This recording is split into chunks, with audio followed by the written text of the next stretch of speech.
네, 변변한 정치 오늘은 대변인들과 함께하는 목요일입니다. 각 정당의 이입 대변인이셨던 두 분, 김경진 전 국회의원 또 김금식 전 국민의힘 비전 전략실장 모셨습니다. 두 분과 함께합니다. 어서 오십시오. 안녕하세요. 네. 아마 오늘 조간을 통해서 소식들 다 접하셨을 것 같습니다. 그래서 저희가 간단하게 일단 모르시는 시청자분들을 위해서 설명을 좀 드리면 조간 내용은 이렇습니다. 그러니까 계엄 선포 한 3시간 전쯤에 경찰청장, 서울경찰청장이 삼청동 안가, 대통령 안가에서 모였는데 여기서 대통령이 계엄 작전 지휘서를 전달하면서 이 작전 브리핑을 열었다는 겁니다. 여기 김용현 전 장관도 참석한 것으로 전해지고 있고요. 그리고 이후에는 국회 진입이 이루어졌는데 이 진입 당시에 대통령이 직접 경찰청장에게 전화를 해서 국회의원들 체포하라는 지시가 있었다, 이런 보도들입니다.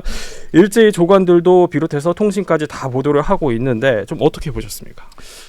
제가 볼 때 이제 하루에 하나 이상씩 놀라운 충격적 사실이 나오게 되어 있습니다. 네. 그러니까 저는 지난주 토요일부터 우리 당이 윤석열 대통령을 빨리 신속하게 분리해내고 결별해내고 네. 당이라도 살 길을 찾아야 된다고 말씀드렸던 게 하루하루를 버티기가 힘들어요. 그러니까 그런 맥락에서 지금 계속 나오는 그러니까 데일리 충격적 뉴스 중에 이제 어제 건 이거죠. 예. 그러니까 경찰청장이 처음에는 자기도 TV 보고 알았다라고 이야기를 했습니다만 결국 경찰 조사에 가서 지금 나온 이야기인데 3시간 전에 대통령과 만났다는 거고 계엄에 대해서 사전에 알고 있었다는 거 아니겠습니까? 예.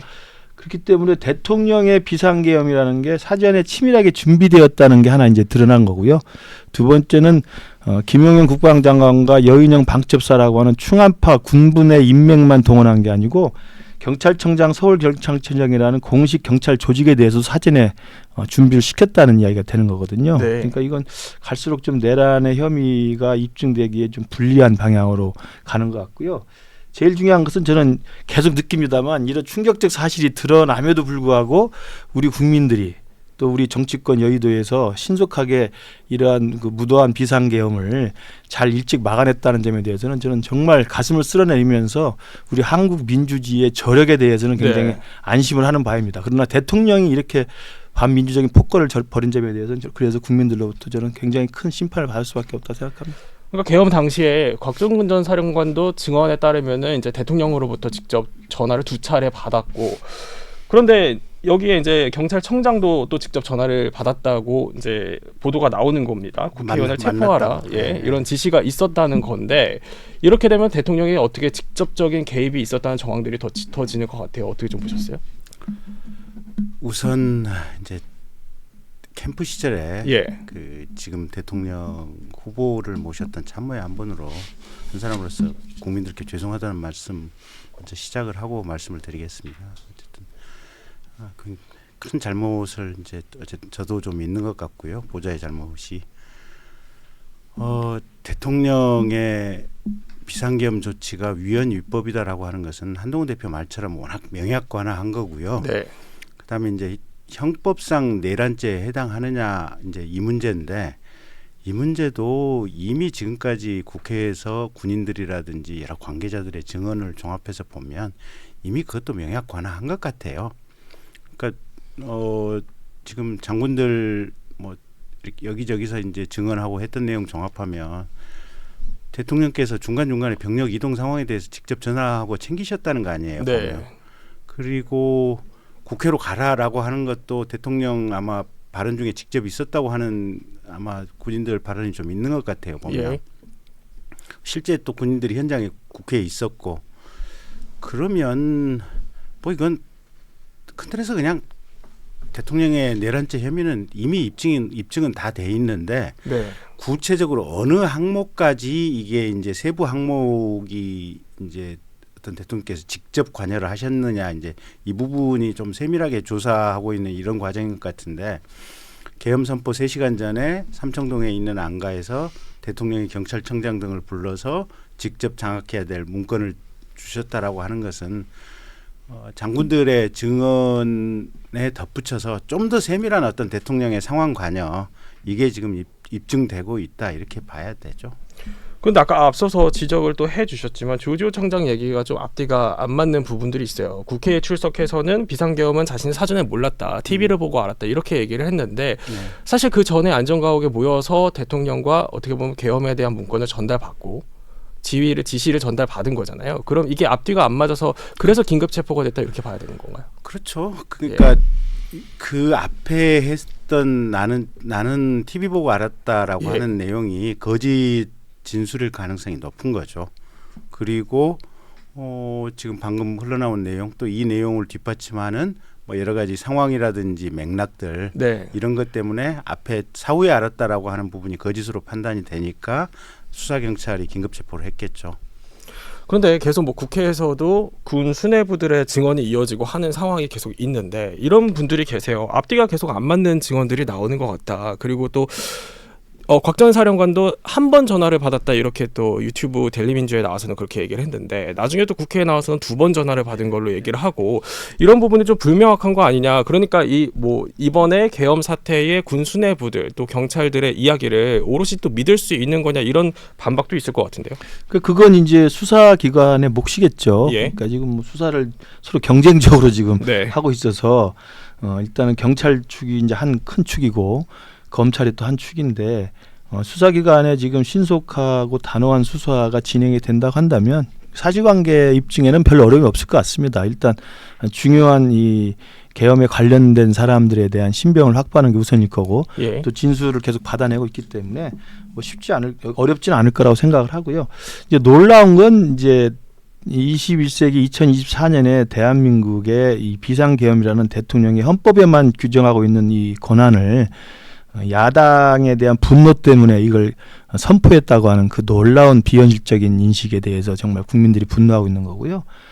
두 번째는 이제 아쉬운 게 어제 그 국회에서도 한덕수 국무총리가 말리지 못해서 죄송하다. 끝까지 반대를 했어야 되는데 이야기를 해서 사과도 하고 또 고개도 숙이지 않았습니까? 결국 참모들도 괴로울 거라고 생각합니다. 그러니까 윤석열 정부 초기 출범 이후에 지금까지 계속했던 민심과 괴리되는 이러한 행보 결정들을 보면 참모들의 탓이라고도 우리가 할 수 있겠습니다만 결국 대통령 탓입니다. 그런 참모들의 쓴소리나 이의제기나 문제 제기에 대해서 받아들일 준비가 전혀 됐지 않고 참모들의 그런 반대나 여론들을 전달할 수 있는 틈을 주지 않는 대통령의 성정, 행태, 리더십이라고 한다면 그 누구도 말릴 수가 없거든요. 저는 그래서 이 탄핵 사태 이후에 우리 좀 전국이 안정되면 저는 기본적으로 제 개인적인 정치학자라고 생각입니다만 대통령제는 더 이상 우리 대한민국에 맞지 않다고 생각합니다. 그래요? 세계 12위 경제대국이고 이렇게 선진적인 민주주의를 가진 대한민국 시민사회에 저런 무지막지한 절대 권력을 어떤 한 명에게 검증되지 않은 한 명에게 정치를 알지 못하는 한 명에게 그리고 제멋대로 갈 수밖에 없는 사람을 뽑아버린다면 대책이 없는 거예요. 지금 민주화 이후에 대통령이 선출된 사람이 무사히 내려와서 무사히 지금 노후생활을 한 사람이 있습니까? 한 명도 없거든요. 그렇죠. 뭐 이야기가 옆으로 샜습니다만 그래서 저는 결과적으로 다시 한번 말씀드립니다만 그런 대통령의 계엄에 대한 오래된 고집 그리고 지금 흘러나오는 게 또 중에 하나가 충합파 셋이 여름에 모여서 대통령이 그때도 계엄 이야기를 많이 했다는 거 아닙니까? 여인영 방첩사령관이 그때도 깜짝 놀랐다는 거 아니에요? 그러니까 저는 그런 것들을 보면 그러한 대통령의 반민주적인 그런 무도한 기상천외한 생각을 해고 그걸 실천에 옮겼음에도 불구하고 그래도 새벽에 1시에 정치인들이 모여서 이걸 해제 결의를 하고 결국은 시민들이 막아섰다는 것은 우리 대한민국의 그래도 밑에서 작동하는 시민의식과 민주주의 시스템 그리고 지금 국수본부장이 경찰청장을 체포하잖아요. 이런 거 정말 우리 대한민국이 살아있다는 걸 느낍니다. 같은 경찰. 예전에는 그렇게 못했거든요. 그러니까 저는 그러한 신속한 또 수사기관의 그 좌우 가리지 않는 이런 신속한 수사와 체포도 저는 그리고 대한민국의 저력을 느낄 수 있는 또 하나의 시스템이 살아있다는 반증이라고 생각합니다. 어떻게 신속한 수사를 통해서 뭐 장기적으로는 좀 우리나라의 제도가 바뀌어야 된다 이렇게까지 말씀을 해주셨지만 일단은 당장 중요한 건 수사인데 국민들이 이렇게 생각을 하실 수 있으실 것 같아요. 어제 경찰이 압수수색을 하려고 대통령실까지 갔지만 결국엔 무산이 됐고 아주 극히 일부 자료만 이미 제출을 받았다 이렇게 밝혔거든요. 네. 극히 일부 자료가 뭔지는 모르겠지만 아직까지 확인은 안 되고 있지만 어쨌든 이미 제출 형식으로 이루어진 이 자료 제출로만으로 수사가 제대로 진행될 수 있겠냐 이런 부분들에 대한 우려가 있을 수 있을 것 같은데요. 근데 수사는 예. 사실 이미 끝났어요. 그러니까 이게 국방부 장관 구속됐잖아요. 예. 그다음에 기존에 국회에서 증언한 여러 군인이라든지 관계자들 증언만 가지고 보더라도 대통령님의 직접 관여라든지 대통령님이 주도해서 이걸 했다고 하는 부분은 이미 그냥 다 입증이 된 거나 마찬가지예요. 다만 세부적으로 어디까지 구체적으로 어떻게 했냐 이제 이 부분 마지막 이 꼬리에 해당하는 네. 이 부분. 예, 깃털 이 털 미세한 털들 이걸 지금 맞춰나가는 과정들인데 예. 이제 법 이론적으로 말씀을 드리면 사실은 대통령실도 법원이 발부한 압수수색 영장 때문에 이제 국수본 경찰관들의 압수수색을 허용을 해야 맞긴 맞죠. 네. 그런데 지금까지 역사상 대통령실이 압수수색을 저게 현장에 들어가서 하는 건 한 번도 허용해 본 없었죠. 예. 없었어요. 그건 문재인 대통령 시절도 마찬가지고 박근혜 대통령 시절도 마찬가지고 그 이전도 다 마찬가지거든요. 근데 그건 대통령실 안에 워낙 기밀 자료가 많아서 네. 이제 그러다 본 건데 어쨌든 어제 압수수색이 이제 제한적으로 이루어졌다고 하는 것은 이 사건 수사만 가지고 보면 조금 뭐 우려될 수도 있겠지만 큰 틀에 이미 대통령님의 관여되는 부분은 이미 밝혀질 건 거의 중요한 맥락들은 다 밝혀졌다. 수사에 큰 지장이 없다. 그다음에 또 대통령실에 워낙 중요한 기밀들이 많다라고 하는 점을 감안한다면 그 정도 하는 것이 그냥 우리 사회를 위해서 예. 제일 현명한 어떤 법 집행 아닌가 싶기도 합니다. 네, 수사가 어쨌든 굉장히 이례적으로 빠르게 돌아가고 있기 때문에 어떻게 진행될지는 더 지켜보기로 하고요. 이제 정치권 얘기를 조금 해봐야 할 것 같습니다. 저는 사실 이 부분이 제일 궁금해요. 뭐냐면 한동훈 대표가 어쨌든 조기 퇴진론을 갖고 나왔습니다. 뭐 2월 하야 그리고 4월 대선 혹은 3월 하야 5월 네. 대선. 근데 대통령이 못 받겠다는 입장인 거잖아요. 그렇게 되면은 하야 대신 어쨌든 탄핵을 선택하는 쪽으로 무게가 기우는 건데 대통령의 그 속내가 좀 궁금합니다. 어떻게 좀 보세요? 글쎄요, 대통령은 지금도 반성의 기미 또 잘못을 인정하는 기미는 없는 것 같아요. 예. 그러니까 지난 토요일 오전 10시에 2분 담화를 한동훈 대표는 선의로 믿고 저 정도면은 받아들여서 탄핵을 좀 막아주고 네. 선의를 우리가 기대서 질서 있는 조기 퇴진을 해보겠다라고 사실은 속아 넘어간 건데 저는 제가 그래서 그렇게 표현했습니다만 대통령이 똥 싸놓고 한동훈이 치우는 격이 됐는데 네. 그런 선의를 믿을 만한 분이 저는 아니라고 생각합니다. 저도 대통령을 캠프 때부터 같이 모셨고 선대위 때 일을 했고 네. 그러나 이제 대통령 취임한 이후에는 이제 계속 저는 문제 제기를 해온 입장이었습니다만은 한 번도 제 뜻대로 제 기대대로 대통령이 올바른 방향으로 변화하거나 네. 올바른 방향으로 생각을 고쳐먹지는 않았습니다. 뭐 비상경까지 오면서 더 이상 저는 단 일의 기대도 저는 가져서는 안 된다고 생각하는데 한동훈 대표도 거기서는 좀 실수를 했다고 보고 패착을 했다고 보는데요. 지금 또 마찬가지 모습입니다. 만약에 일부 국민들이라도 그 토요일 날 2분 담화를 보고 대통령이 사과했다? 전혀 그렇지 않습니다. 본심은 저는 그렇지 않다고 보고요. 사과의 맥락을 보십시오. 최고 국정 책임자로서 절박한 심정으로 했는데 예. 불편하고 불안을 끼쳐서 죄송하다. 이 정도거든요. 저는 지금도 비상계엄을 선포한 자신의 행동에 대해서는 저는 옳다고 생각을 할 거라고 생각해요. 그렇기 때문에 나 하야 절대 못한다. 탄핵으로 승부를 보겠다라는 생각을 하고 있거든요. 네. 그리고 일부 이제 극우파 유튜버들하고 부정선거를 아직도 그 괴담을 믿고 있는 이 극우 세력들이 그 대통령의 그런 잘못된 판단에 버팀목이 되고 있어요. 뭐 그게 서로 이제 서로 공생하는 거죠. 공생하고 이제 서로 상호 공존하는 건데 그런 맥락에서 보면 저는 대통령이 하야를 거부하고 탄핵으로 승부 보겠다는 것은 단 1도 잘못한 게 없다는 것을 반증하는 것이고 또 하나는 이제 전술적 계산으로 들어가 보면 네. 헌법재판소 가서 해볼 만하다고 생각하는 거예요. 다퉈볼만 하다. 네. 여기까지 가서 생각을 하면 저희들이 좀 구차해집니다만 9명 중에 지금 6명밖에 없고 6명 중에 대통령이 임명한 사람도 1명 있고 네. 보수 정당이 있어요. 그러면 6명 만장일치를 이뤄내기는 쉽지 않을 거 아닙니까? 네. 3명이 신규로 추천이 된다 해서 임명이 된다 하더라도 해볼 만하다고 생각을 하는 거예요.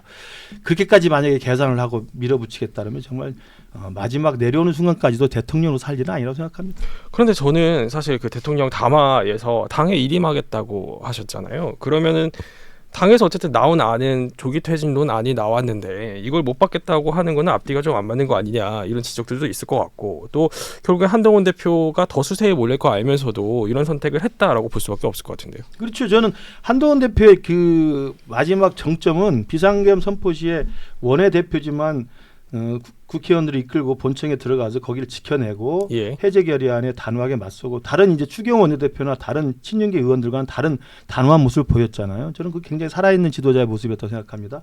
그리고 금요일 날 긴급 최고위원을 열어서 대통령을 신속하게 직무정지 시켜야 되겠다 이야기했어요. 탄핵에 찬성하는 모습을 보였습니다. 예. 그러다가 이제 그날 밤 사이에 1박 2일이 긴박하게 돌아가면서 대통령의 일정 정도의 이게 타협에 저는 그 기대하면서 토요일 날 탄핵 반대로 돌아섰거든요. 네. 이제 그 맥락에서 보면 결국은 한동훈 대표가 속았다. 그리고 윤석열 대통령에 대해서 단 일의 기대를 가지는 것 자체가 비현실적인 것이었다. 네. 결국 그 사이에 한동훈 대표가 오락가락 좌충우돌하는 사이에 지금까지도 지금 결심을 못하고 있는 거 아닙니까? 제가 예. 볼 때는 오늘 중으로는 발표를 하는 걸로 제가 알고 있는데 그 결심을 못하는 사이에 결국은 뭡니까? 친윤 세력의 이 바로와 친윤 세력의 저항들이 스물스물 일어나는 겁니다.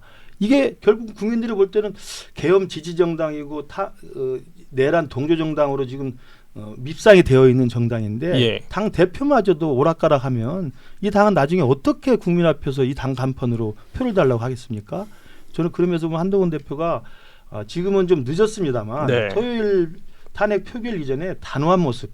우리가 만든 대통령이고 우리가 지켜야 할 대통령이지만 더 이상 이 대통령을 우리가 지킬 수 없고 우리가 뼈를 깎는 심정으로 버릴 수밖에 없다는 그 비장한 모습을 국민 앞에 보여야 네. 됩니다. 네. 오늘 중에 발표할 거라고 예상을 하시는데 무슨 발표 내용 좀 예상하세요? 탄핵 찬성이고요. 어제 이미 이제 표결에 들어가야 된다는 이야기를 했고 탄핵 찬성일 뿐만 아니라 저는 한 대표가 더 세게 네. 제가 누차 이야기합니다. 제2의 6.29선을 해야 돼요. 86년대 전두환 독재자를 예. 분리해내면서 여당 대표로서 국민의 뜻을 받아 안는 그런 단호한 모습을 보여야 그다음 미래가 있다고 생각합니다. 한동훈 대표가 나는 탄핵에 찬성한다 이런 입장을 공개적으로 오늘 그 이상 밝히지 나가야죠. 않을까. 그 이상 나가야죠. 예. 어떻게 좀 보세요, 김경진 의원님? 우선 자진하야 안이 네. 받아지려면 전제 조건이 신속하게 뭔가 성취가 됐었어야 돼요. 근데 그 전제 조건이 뭐냐면 첫째는 일단 뭐 국방부 장관이 교체되긴 했고 구속되긴 했지만 바로 그날 당일날 국방부 장관 교체. 그다음에 야권 출신 인사로 국방부 장관을 신속하게 보임해서 네. 두 번 다시 군이 움직이지 않는다고 하는 것을 국민들에게 확정적으로 보여주는 것 이게 하나 필요했고 그다음에 행안부 장관, 법무부 장관 등 이 사건의 수사나 어떤 이 조사를 맡은 이 기관의 수장들을 신속하게 야권 인사들로 보임을 해야 돼요. 네. 그 전제하에 야당한테 국무총리를 바로 추천해달라. 이렇게 하고 나는 내년 몇 월쯤 해서 어차피 탄핵 재판을 가더라도 보통 한 4개월쯤 걸리니까 예. 그럼 내년 3월이나 4월쯤 해서 하야를 하겠다. 네. 대한민국의 혼란을 최소화시키고 그리고 야당이 추천한 국무총리를 통해서 의사결정을 대부분 거기에 위임해서 하겠다. 이 구체적인 발언이 대통령님 본인의 음성을 통해서 바로 신속하게 나왔다면 네. 아마도 야권도 상당히 고민을 하고 국민도 저 정도면 그러면 이 트랙으로 가나 저 트랙으로 가나 비슷하니까 한번 좀 생각해 보자 이럴 수 있었을 텐데 그 전제 조건이 안 됐어요. 네. 그래서 일단 그냥 한동훈 대표가 이렇게 말씀하시는 것만 가지고는 야당도 국민도 받아들이기는 조금 어떤 토대나 상황이 편치가 않았던 것 같고요. 그러면 대통령님의 머릿속은 도대체 뭐냐. 네. 전체적으로 지금 제가 대통령님하고 직접 얘기는 안 해봤지만 머릿속을 가지고 추정을 해보면 첫째는 이재명 당대표가 해도 너무한다. 네. 이렇게 국가기관에 대해서 장관들이나 총리나 뭐 이렇게 무수한 탄핵을 통해서 사실상 국가기관을 마비시키려고 하지 않았느냐. 거기다가 특활비, 예비비 뭐 그 예비비는 또 상당 정도가 국정원 아마 활동비도 많이 들어가 있을 거예요. 그래서 이런 국가 예산을 한 4조 가량을 삭감시키면서 그러면서 돈을 안 줘서 또 국가기관을 마비시키는 투트랙으로 지금 국가기관을 마비시키려고 하는 것이 아니냐. 네. 그럼 이러한 상황 속에서 이재명 당대표는 지금 6건인가 재판을 받고 있고 네. 공직선거법 위반은 1심에서 이미 집행유예가 나와서 사실상 본인이 지금 뭐 다음번 정치하기도 쉽지 않은 그대로 확정이 된다면 이런 상황들 아니에요. 예. 이런 맥락 속에 있는데 국가를 아예 그냥 정지시키려고 하는 야당의 당대표가 있는데 그러면 이건 비상한 상황으로 타결을 해야 되는 것이 아니냐라고 하는 것이 지금 윤석열 대통령의 머릿속에 생각이었던 것 같아요. 근데 이제 문제는 그 생각이 그 동기에 있어서는 참작할 만하지만 어쨌든 네. 우리나라 헌법 질서가 예견하는 북한이 무슨 쳐들어오거나 대한민국 내부에서 소요 사태가 나서 헌정 질서가 중단된 계엄을 할 수 있는 상황이 아니잖아요. 그래서 잘못된 수단과 방식으로 타개하려고 했다는 점에 있어서는 윤석열 대통령은 영구히 정치적으로 비난받아야 되고 본인이 아마 형사 책임도 질 거예요. 근데 그럼에도 불구하고 본인은 그 동기에 대한 생각이 머릿속에 아직도 가득 차 있는 것 같아요. 네. 그래서 내가 대한민국을 위해서 역사적으로 필요한 일을 하려고 했다. 이 생각이 가득 차 있기 때문에 대한민국의 지금 99%가 틀렸다라고 함에도 불구하고 대통령님은 나 그냥 탄핵 재판 받아볼래. 네. 난 헌법재판소에서 이거 심판 받아볼래. 지금 이런 입장 아닌가 그렇게 그분의 머릿속이 네. 읽혀요 보면. 그런 네. 생각을 하는 윤 대통령이 예. 정치를 1도 모른다는 거예요. 그러니까 저도 충분히 이해합니다. 지금까지 22대 국회 개헌 이후에 민주당이 해왔던 그 무도한 입법 독재, 탄핵 남발, 국민들이 짜증나죠. 대통령도 굉장히 열받을 거예요. 그러나 그 원천적인 책임이 야당에게 있는 게 아니라 네. 야당에게 192석이라는 압도적 의석을 준 사람이 누굽니까? 윤 대통령이에요. 김경진 의원이나 전화 왜 떨어졌습니까? 네. 본인이 잘해가지고 기본만 했어도요. 예. 지지율을 50%만 가졌어 그렇게 안 줍니다. 본인이 잘못해서 본인이 간신들에 둘렸어야죠. 본인이 올바른 판단을 못하고 본인이 변화하지 않고 본인이 바뀌지 않고 본인이 반성하지 않고 계속 고집 독선 불통 고함이나 지르고 네. 이러면서 해온 걸 국민들이 다 본 거잖아요. 민주당이 이뻐서 찍습니까? 민주주의에서 정치는요. 상대적인 덜 미운 놈을 찍게 돼 있어요. 그렇기 때문에 총선에서 압도적인 표를 줬으면 그때라도 반성을 했어야죠. 그 뒤에 한동훈 대표가 김건희 리스크 해법을 제시해서 이러저러한 요구했을 때 받아들였습니까? 화난했지. 네. 그러더니 결국 비상계엄까지 간 거 아니에요. 그러니까 그 충분히 민주당의 그 무도한 그 행포에 대해서는 이해하지만 그걸 그런 식으로 풀려고 했던 게 정치를 1도 모르는 양반이었다. 네. 두 번째는 본인의 책임을 망각하는 거예요. 그러니까 부정선거가 이게 해악인 게 뭐냐면 부정선거라는 망상에 빠지면 자기 잘못을 인정하지 않게 됩니다. 내 탓이 아니야. 네. 부정선거 탓이야. 한 번도 반성하지 않아요. 그러니까 그 구구 세력들도 대통령이나 우리 보수가 잘해야 된다, 보수가 변해야 된다는 이야기를 하잖아요. 보수가 아니라 저놈들 탓이라고 생각을 하는 겁니다. 그러니까 이게 돌고 돌아서 계속 악순환입니다. 그래서 아마 네. 이 유튜브 방송을 보고 계신 분들 중에는 국민의힘 지지하신 분들이 상당히 있으실 거예요. 근데 예. 그분들에게 제발 말씀드리는 게 부정선거 없어요. 없는데 저도 저희 당협의 네. 당원들하고 얘기를 해보면 20%가 넘는 숫자가 부정선거론을 철저하게 믿어요. 믿고 계세요. 예. 아니 근데 부정선거가 있으면 윤석열 대통령이 어떻게 당선이 됐으며 네. 대통령 당선 이후에 2달 있다가 지방선거 치러졌잖아요. 그거 네. 우리가 압도적으로 이겼잖아요. 그럼 그 그렇죠. 압승은 어디서 예. 왔고 그다음에 박원순 서울시장 서거하고 나서 보궐선거 네. 있었잖아요. 네. 그때 오세훈 시장은 19% 차이로 이겼어요. 그럼 그 선거는 도대체 그 선거 결과는 어디서 왔냔 말이에요. 그것도 보면. 선거인데. 예. 네. 아니 그리고 이번 국회의원 선거 때도 여론조사 결과가 다 여당에 불리하다. 네. 이게 수없이 많이 나왔었잖아요. 보면 그건 중도층 민심이 이미 대통령과 저희 여당에 대해서 등을 돌렸기 때문에 그런 거거든요. 그래서 사실은 정말 이 보수에 보면 가장 큰 내부적인 문제가 민주당은 개딸들이 문제고 여기는 부정선거론을 철저히 신봉하시는 분들이 문제예요. 네. 보면 제발 생각 좀 바꾸세요. 알겠습니다. 그 선거 얘기 하셔가지고 저희가 짧게 하나 또 짚어보려고 하는데 오늘 국민의힘 원내대표 선거 있습니다. 길이 어떻게 좀 보세요? 글쎄요, 뭐 권성동 의원하고 김태우 의원인데 예. 개인적으로야 뭐 권성동 의원 두 분 다 좋으신 김태우 의원 좋으신 거 권성동 의원이 또 후덕하고 인간관계가 넓어가지고 아마 의원 개개인들에 대해 좋은 관계를 유지하는 분이 많을 거예요. 그러나 저는 지금 오늘 원내대표 선출하는 것은 개인적인 친소 관계로 사람을 선택해서는 안 되고 네. 이 탄핵 정국이라는 이 비상한 시국에 집권 여당이 어떤 결정으로 국민에게 비춰질 것인가. 그러니까 권성동 의원 개인적으로 좋은 분입니다. 뭐 저도 친윤의 좌장이고 그리고 일정 정도 체리따봉 사건과 이준석 축출의 당사자로 되어 있는 분입니다. 그 뒤로 뭐 저는 크게 반성을 하셨는지 어떤지 모르겠습니다만은 그렇기 때문에 권성동 의원을 뽑아버리면 국민들이 볼 때 저 당은 미래가 없다. 이 와중에도 친윤을 보호하고 친윤이 결집해서 네. 또 이게 또 대통령 보호하려고 나서는 거 아니야? 이런 식이 되면 이게 패족의 길로 가는 겁니다. 2016년의 길을 똑같이 네. 가는 거예요. 2016년에 당시 새누리당 이정현 대표가 친박이라고 해서 대통령 보호하다가 같이 쓰러져 죽었고요. 그때 홍준표 대선 후보가 같이 그러다가 지금까지 저렇게 계속 망동을 계속하고 있는 겁니다. 자기 인식을 못하고.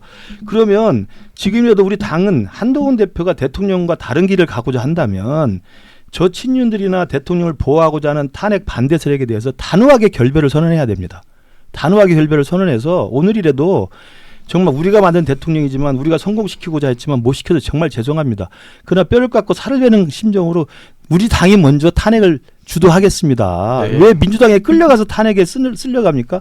우리가 먼저 나서서 탄핵에 대해서는 단호한 입장을 보여서 대통령을 떼어내고 우리 새로운 보수와 개혁 보수의 길을 살 수 있도록 가야 됩니다. 이제 그럼에도 불구하고 탄핵을 반대해서 찍겠다고 하는 사람들은 어쩔 수 없어요. 의원들이 이렇게 찍겠다면.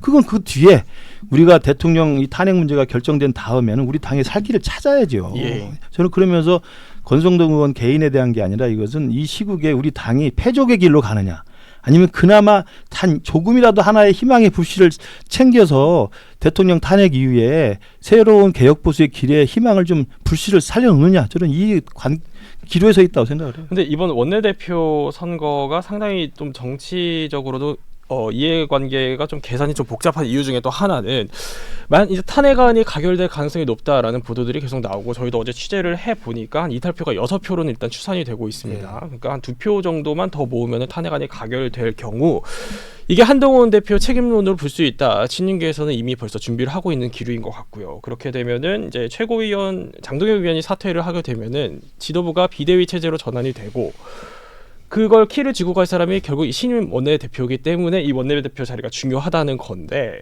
좀 어떻게 예상하세요, 김경진 의원님? 글쎄요, 일단 저도 국민들께 죄송하고 반성하지만 예. 사실은 선거 과정에 대통령 선거 과정에서 또 정권 출범 이후에 대통령님 지근거리에 있었던 분들은 지금 고개 푹 숙이고 그냥 아무 말도 안 해야 돼요. 아무것도 안 해야 되고요. 누가 뭐라 그러든지 간에 그냥 무조건 잘못했습니다. 저희가 잘못했습니다. 이런 자세가 필요하지 않나 싶어요. 예. 그게 제 의견입니다.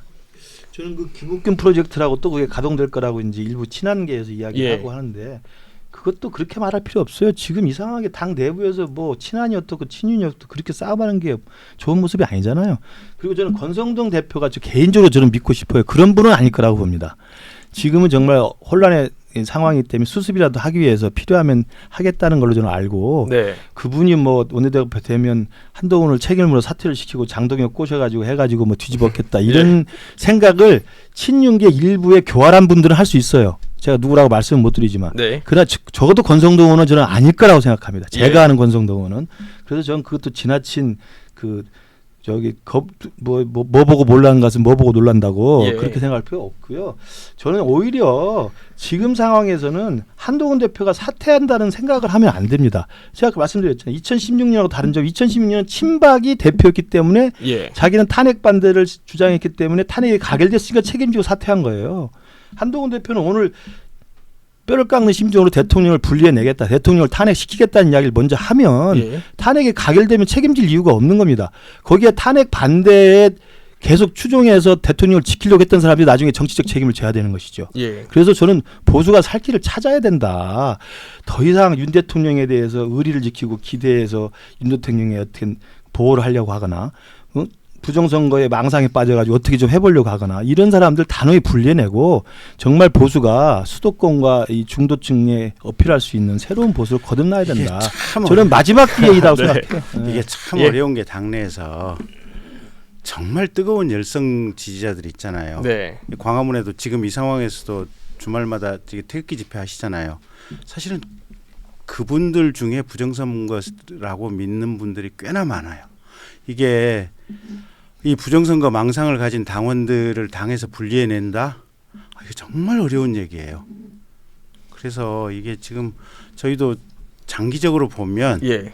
당원들의 생각의 좌표를 정상적인 생각의 좌표로 되돌려 놔야 되는데 저기 아마 댓글에도 지금 부정선거 전 세계에서 다 있는데 뭐 이런 댓글들이 있을 거예요. 네.